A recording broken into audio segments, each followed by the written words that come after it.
আসসালামু আলাইকুম ওয়া রাহমাতুল্লাহ। প্রিয় ভাই ও বোনেরা, রমজান মাস রহমত, মাগফিরাত এবং নাজাতের মাস।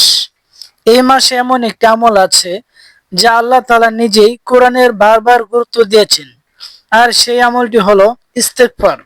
ইস্তেগফারের গুরুত্ব: আল্লাহ তাআলা বলেন, তোমরা তোমাদের রবের কাছে ক্ষমা প্রার্থনা করো, নিশ্চয়ই তিনি অতি ক্ষমাশীল।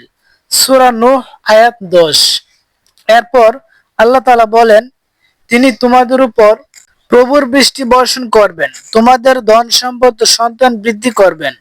সূরা নূহ আয়াত 11 থেকে 12। অর্থাৎ ইস্তেগফার শুধু গুনাহ মাফই করে না, বরং রিজিক বৃদ্ধি করে, বিপদ দূর করে, বরকত নিয়ে আসে। আল্লাহ তাআলা আরো বলেন, হে মুমিনগণ, তোমরা সবাই আল্লাহর কাছে তওবা করো, যাতে তোমরা সফল হতে পারো।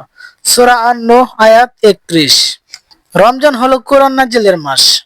এই মাসে গুনাহ মাফ হয়, জাহান্নামের দরজা বন্ধ থাকে, জান্নাতের দরজা খুলে দেওয়া হয় এবং দোয়া কবুল হয়।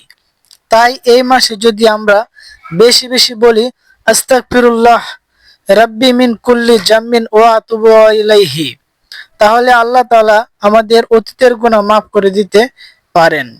তাই আমরা এই মাসে সবসময় বেশি বেশি আস্তাগফিরুল্লাহ আমলটি করি।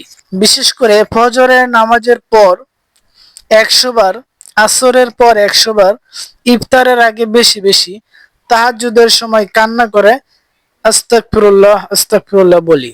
রমজানে যদি এই একটি আমল বেশি করতে চান, তাহলে ইস্তেগফারকে নিজের জীবনের অংশ বানান।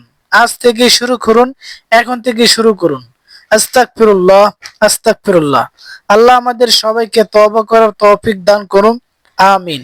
বন্ধুগণ, ভিডিওটি ভালো লাগলে একটা লাইক দিয়ে দিন, শেয়ার করুন, আর চ্যানেলটিকে সাবস্ক্রাইব করতে কিন্তু ভুলবেন না, কারণ এই চ্যানেলটিতে সবসময় ইসলামিক জ্ঞানভিত্তিক ভিডিও আপলোড করা হয়ে থাকে।